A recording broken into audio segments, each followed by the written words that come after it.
Israel উপযাচক হয়ে ইচ্ছাপূর্বক ইরানে হামলা করেছে এবং তাদের কোনো দেশে হামলা করতে, বিশেষ করে ইরানের উপর কিংবা ফিলিস্তিনের উপর হামলা করতে তাদের কোনো কারণ লাগে না। কারণটা সাধারণত যে আন্তর্জাতিক আদালত বা আন্তর্জাতিক বিশ্ব বা মোড়লদের কাছে দেখাতে হয়, সেই মোড়লরা তাদের পকেটে থাকে, ইসরায়েলের পকেটে থাকে। আমেরিকা ইসরায়েলের বিরুদ্ধে কখনো কিছু করে না, কিছু বলেও না। আবার ইরানকেও আমরা দেখছি যে আমার জন্মের পর থেকেই আমি দেখে আসছি, জন্মের কথাটা বললাম এই কারণে, আমার জন্মের সময়টা আর ইরানের অভ্যুত্থানের সময়টা বা ইসলামী বিপ্লবের সময়টা আহ, একই সময়। তো আমি তখন থেকেই, যদিও আমি তখন বুদ্ধি তো আর হয়নি, যখন থেকে বুদ্ধি হয়েছে তখন থেকে দেখে আসছি ইরান আমেরিকার বিরুদ্ধে, ইরান ইসরায়েলের বিরুদ্ধে, ইরান একটি ইসলামী রাষ্ট্র। কিন্তু ধীরে ধীরে আমার এই ধারণাগুলো কিভাবে পরিবর্তন হলো আজকে আমি আপনাদের সাথে সেই বিষয়টা শেয়ার করব। এই পর্বটা বড় হতে পারে, আপনাদের একটু ধৈর্য ধরে আমাদের সঙ্গে থাকতে হবে।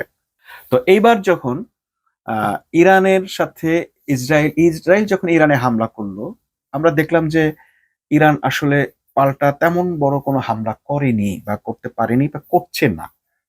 কারণটা হতে পারে যে যুদ্ধ বেঁধে যাবে। কিন্তু এর আগে যখন হামলাটা হয়েছে তখন আমরা দেখলাম যে ইরান এই করবে সেই করবে, অনেক বড় বড় কথা বলেছে। আমি আবার তখনও খুব অট্টহাসির সাথেই বলেছি যে এই যুদ্ধ 15 দিনও টিকবে না, থেমে যাবে। এবং অনেকে আমাকে সেখানেও খুব বাদ প্রতিবাদ করেছে, কিন্তু আসলে যুদ্ধটা 15 দিনও টেকে নেই। আমরা কখনোই দেখিনি, এত বছরেও আমরা কখনো দেখিনি ইরান ইসরায়েলের বড় ধরনের কোনো যুদ্ধ হয়েছে কিংবা আমেরিকা ইরানের সঙ্গে কোনো বড় ধরনের যুদ্ধ হয়েছে। কিন্তু এই যুদ্ধের উন্মাদনা আমরা ছোটবেলা থেকে উপভোগ করে আসছি।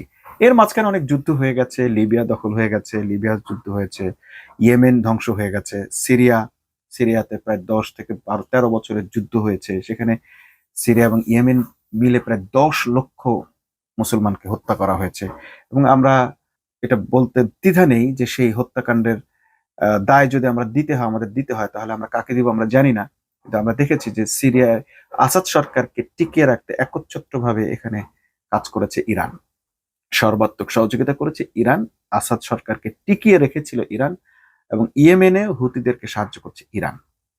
অর্থাৎ ইরানের সাহায্য নিয়ে এই রাষ্ট্রগুলো যুগ যুগ ধরে যুদ্ধে অবতীর্ণ, যুগ যুগ ধরে যুদ্ধ অবতীর্ণ রাষ্ট্রগুলোর ভিতর এরাই ধ্বংস হচ্ছে, এরাই মারা যাচ্ছে। কিন্তু এইরকম ক্ষয়ক্ষতির কোন যুদ্ধ আজ পর্যন্ত আমরা ইরানের সঙ্গে অন্য কারো হতে দেখিনি।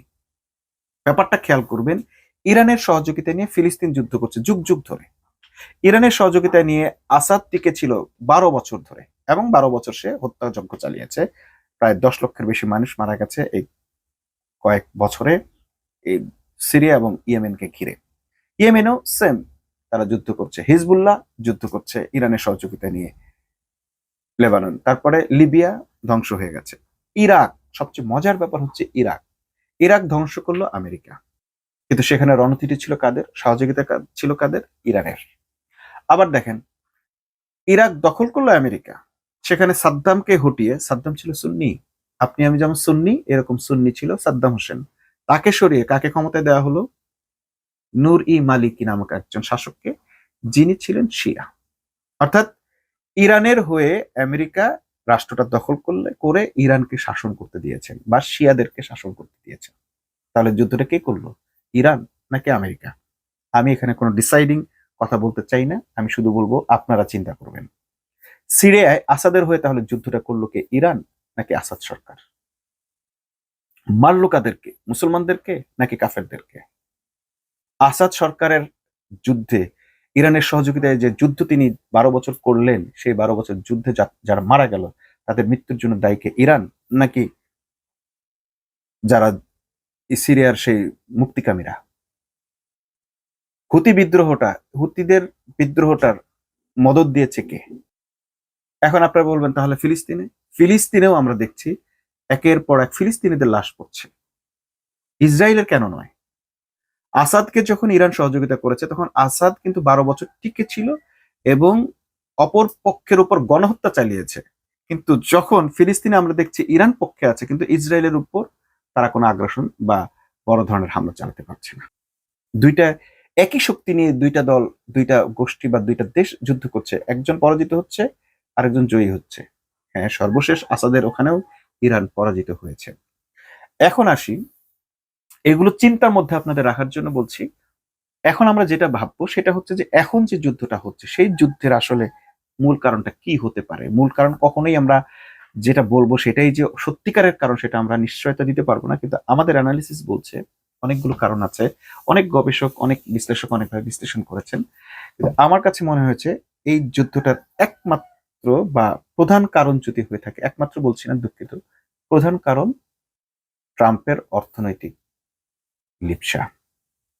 আমরা জানি যে এই মধ্যপ্রাচ্য বা এই কেন্দ্রিক যত যুদ্ধ হয়, যুদ্ধের মূল টার্গেট কিন্তু রাষ্ট্র দখল বা দেশ দখল না। হ্যাঁ, ইরান এমন একটা মানে এমন কোন রাষ্ট্র না যেটা দখল করে, বা এমন কোন অর্থনৈতিক দেশও নয় যেটা দখল করে আমেরিকার অনেক লাভ হবে বা ইসরায়েলের কোনো লাভ হবে, খুব বড় লাভ হবে, বরং ঋণে জর্জরিত একটা দেশ, অর্থনৈতিক অবস্থা খুবই টালমাটাল একটা দেশ। তো এটা দখল করে আসলে খুব বেশি তাদের ফায়দা না। আর তাদের এমন কোনো সম্পদও নেই যে সম্পদ দিয়ে আমেরিকা ধনী হয়ে যাবে। তাহলে যুদ্ধটা আসলে কেন? অর্থের জন্যই, কিন্তু তাহলে ইরানের সঙ্গে কেন? ইরানের সঙ্গে যুদ্ধের মূল কারণটা হচ্ছে, আপনারা খেয়াল করবেন, খুব সম্প্রতি মাস 6 আগে হতে পারে যে সৌদি আরবের সঙ্গে পেট্রো ডলারের একটা চুক্তি ছিল আমেরিকার। সেই চুক্তিটা 80 বছর যাবৎ চলছে। যদি সাল বলি, 1974 সাল থেকে সম্ভবত, সরি 1900 না 74 না, আরো আগে থেকে, অর্থাৎ মোট কথা হচ্ছে যে প্রায় 80 বছরের একটা চুক্তি তাদের ছিল। হ্যাঁ, তো এই যে চুক্তিটা ছিল পেট্রো ডলারটা, অর্থাৎ সৌদি আরব তাদের পেট্রোল ডলার ছাড়া আর কোনো বিনিময়ের মাধ্যমে বিক্রি করতে পারবে না। এটার নাম হচ্ছে পেট্রো ডলার। এই 80 বছরের জন্য চুক্তি করে তারা এটাকে একচ্ছত্রভাবে কিনে নিয়েছিল। যে কারণে সৌদি আরব এই মানে এই তেল খনিজ সম্পদ অন্য কোনো দেশের কাছে বিক্রি করতে পারছিল না চুক্তির কারণে। 80 বছরের এই চুক্তিটা আর নবায়ন করেনি সৌদি আরব। বিষয়টা খুব ভালোভাবে খেয়াল করবেন। এখন যদি সৌদি আরবের মানে তেল যদি ডলার ছাড়া বিক্রি করে, আপনি সৌদি আরব থেকে যে কেউ তেল কিনতে পারবে, কিন্তু কিনতে হবে ডলার দিয়ে। তার মানে হচ্ছে তাকে আগে ডলার কিনতে হবে, তারপর ডলারে পে করতে হবে। তার মানে কি, লাভবান হচ্ছে তেল বিক্রি করছে সৌদি আরব, কিন্তু লাভবান হচ্ছে আমেরিকা। ইরান মানে সৌদি আরব থেকে ধরেন তেল কিনবে চীন, তাহলে চীন কি করবে? ডলার দিয়ে কিনতে হবে। চীনকে আদৌ ডলার বিক্রি করবে কিনা সেটা একটা বড় ব্যাপার, অর্থাৎ চীন হয়তো কিনতেই পারবে না, অন্য কোনো দেশের মাধ্যমে কিনতে হবে তাকে। তো এই যে ডলার হয়ে এই যে চুক্তিটার কারণে বিশাল একটা বেনিফিট পাচ্ছিল কে? আমেরিকা। এই চুক্তিটা সৌদি আরব সিদ্ধান্ত নিয়েছে আর নবায়ন করবে না। আপনারা কি এই খবরটা জানেন? আমার ধারণা আপনারা জানেন না। কারণটা হচ্ছে, সৌদি আরব যখন আমেরিকার বিরুদ্ধে কোনো ব্যবস্থা নেয়, আমেরিকার করাল গ্রাস থেকে বের হয়ে আসার চেষ্টা করে, সৌদি আরবের যদি কোনো ইতিবাচক খবর থাকে তাহলে সেটি আপনাদের সামনে কখনোই আসবে না। ইহুদি বান্ধব মিডিয়া আপনাদেরকে এটা কখনো আসতে দিবে না। আমি গত পর্বে বলেছিলাম যে পুরো বিশ্বের মিডিয়া দখল হয়েছে ইহুদিদের হাতে, পুরো মেকানিজম তাদের দখলে, পুরো সাংবাদিকতা বিভাগ তাদের হাতে, সাংবাদিকতার ইথিক্স থেকে শুরু করে সবকিছু তাদের তৈরি করা। আপনারা এর মধ্য থেকে কোনোভাবেই বের হতে পারবেন না, আমরা কোনোভাবে এর মধ্য থেকে বের হতে পারি না।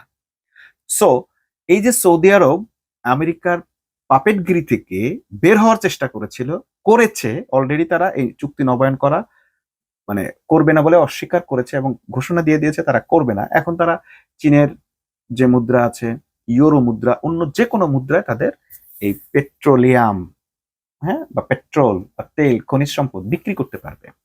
তাহলে কি হবে? আমেরিকা শুধু ডলারের কারণে পুরো বিশ্বে সৌদি আরব যত তেল বিক্রি করতো তার যেমন একটা বেনিফিট পেত, এই বিশাল অর্থ ভান্ডার থেকে সে বঞ্চিত হচ্ছে। তাহলে তাকে কি করতে হবে? এখন যেটা করতে হবে সেটা হচ্ছে সৌদিকে ধরতে হবে। সৌদিকে কে ধরবে?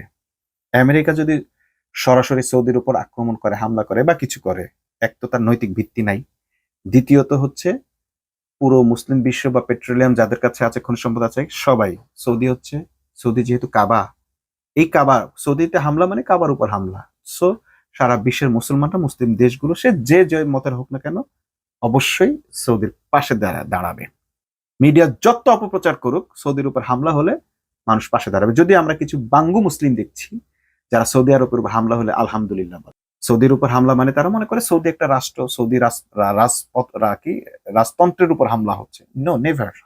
সৌদি এমন একটি জায়গা সেটি নাম যেভাবেই হোক না কেন, যেখানে মক্কা আছে, যেখানে কাবা শরীফ আছে, যেখানে মুসলমানদের ঐক্যবদ্ধ হওয়ার জন্য ফরজ করে দেওয়া হয়েছে। সো সৌদি আরবকে আপনি যে যে মাত্রায় মিডিয়ার কথা শুনে ঘৃণা করেন না কেন, আপনার সেই ঘৃণার সাথে কিন্তু আস্তে আস্তে করে আপনার ইমানের ভেতর মুনাফিকি ঢুকতেছে।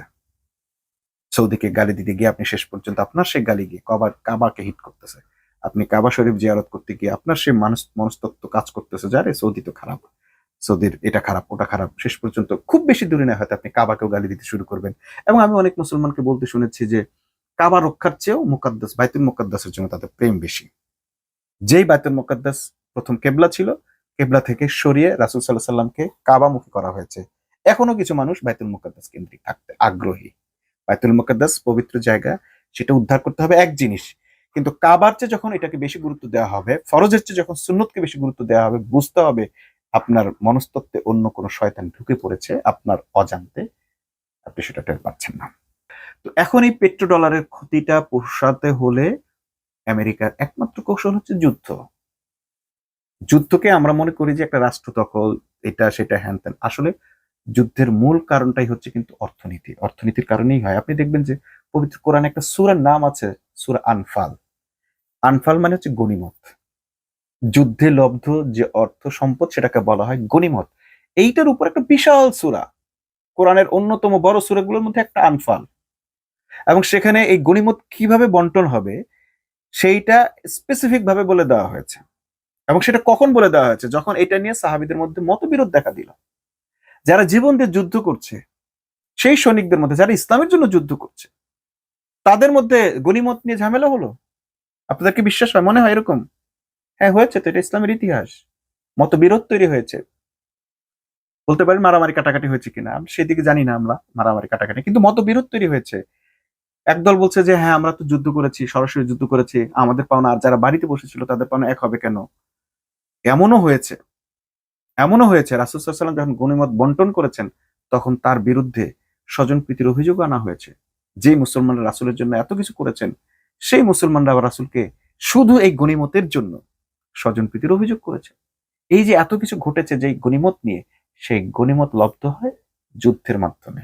সো যুদ্ধকে আপনারা যদি মনে করেন যে এটি শুধু জীবন দেওয়া খুব মহান কিছু, এবং হ্যাঁ মহান অবশ্যই, কিন্তু তার সাথে অর্থনীতি ওতপ্রোতভাবে জড়িত। অর্থনীতিও কিন্তু ইসলামের গুরুত্বপূর্ণ পার্ট। এই অর্থনীতি ছাড়া কিন্তু আসলে কিছুই ঘটছে না। এই যে আমেরিকা আজকে এই যে একটা যুদ্ধ চালিয়েছে, তার মূল টার্গেট তার সেই অর্থনীতি চাঙ্গা করা। ইসরায়েলের অর্থনৈতিক অবস্থা খারাপ, আমেরিকার অর্থনীতি খারাপ, এখন তাদের একটা যুদ্ধ দরকার। আর যুদ্ধ যদি করতে হয়, যুদ্ধের অস্ত্র সবচেয়ে কম কাদের? মুসলমানদের। সবচেয়ে কম কাদের? সৌদি আরবের। আপনারা খেয়াল করবেন, ইরানে হামলা করেছে ইসরায়েল। কারণ ইরান কি বলছে? ইরান বলছে সৌদি আরব ও মধ্যপ্রাচ্য ইসরায়েলকে সহযোগিতা করছে। ঠিক আমেরিকা যে টেকনিকটা করে, ইরাকে হামলা করলো কি বলে? বললো যে সাদ্দাম হোসেন ইরাক পারমাণবিক আহ, সরঞ্জাম জোগাড় করছে বা সংরক্ষণ করছে, লুকিয়ে রাখছে, অতএব এটাকে ধ্বংস করতে হবে। ধ্বংস করে দিল। পারমাণবিক কি পাওয়া গেছে? ইউরেনিয়াম পাওয়া গেছে? যায়নি। তাহলে ক্ষতিপূরণ দিয়েছো? না, দেয়নি। ইরান ঠিক আমেরিকান সে পন্থা অবলম্বন করছে, বলছে যে এতে সহযোগিতা করছে সৌদি আরব। যেখানে সৌদি আরব ওদের পেট্রো ডলার বন্ধ করে দিয়েছে, চুক্তি বাতিল করেছে, সেখানে সৌদি আরবকে এখন আসামি করছে তারা নাকি ইসরায়েলকে সহযোগিতা করছে। এখন কি হবে? এখন ইরান হচ্ছে সৌদি আরব মধ্যপ্রাচ্যের উপর প্রতিশোধ নিবে। ইতিমধ্যে কিছু হামলার খবর আমরা পেয়েছি, যেগুলো সৌদি আরবের প্রতি করা হয়েছে। সৌদি আরব আরব আমিরাতে করেছে, মধ্যপ্রাচ্যের বিভিন্ন স্থানে ইরান হামলা করেছে। হ্যাঁ, ইরান কিন্তু ইসরায়েলও হামলা করেছে, পানির ট্যাঙ্কিতে হামলা করেছে, অনেক বড় ক্ষয়ক্ষতি। এর আগের হামলায় আমরা শুনলাম যে এত হাজার মিসাইল ছুড়েছে, পরে শুনি এটা এআই ফুটেজ। আমি আজ পর্যন্ত আমেরিকার বড় ধরনের কোনো ক্ষতি করেছে ইরান হামলা করে, বা ইরানের হামলায় ইসরায়েলের কোনো বড় ক্ষয়ক্ষতি হচ্ছে, এরকম কোনো সংবাদ, ফেক সংবাদ ছাড়া দেখি নাই। যে সংবাদগুলো পেয়েছি পরে সেগুলো ফেক প্রমাণিত হয়েছে। তাহলে ইরান এবং ইসরায়েলের মধ্যে আসলে যুদ্ধটা কিসের? সেটা কি সত্যিকারের যুদ্ধ না প্রক্সি যুদ্ধ? বরং প্রত্যেকটা যুদ্ধে ক্ষয়ক্ষতিটা হয় আমেরিকা, সৌদি আরবে। আজকের এই হামলায় এখন ইরান যদি সৌদি আরবের প্রতি হামলা চালায়, কিংবা সরাসরি সৌদি আরবে না হামলা চালিয়ে বলবে যে আমি মার্কিন স্থাপনায় হামলা চালাচ্ছি। মার্কিন স্থাপনা আর কোথাও নাই মুসলিম রাষ্ট্র ছাড়া, আরব আমিরাত ছাড়া আর কোথাও মার্কিন স্থাপনা নেই। সরাসরি মার্কিনে হামলা করেন, ইসরায়েলে হামলা করেন।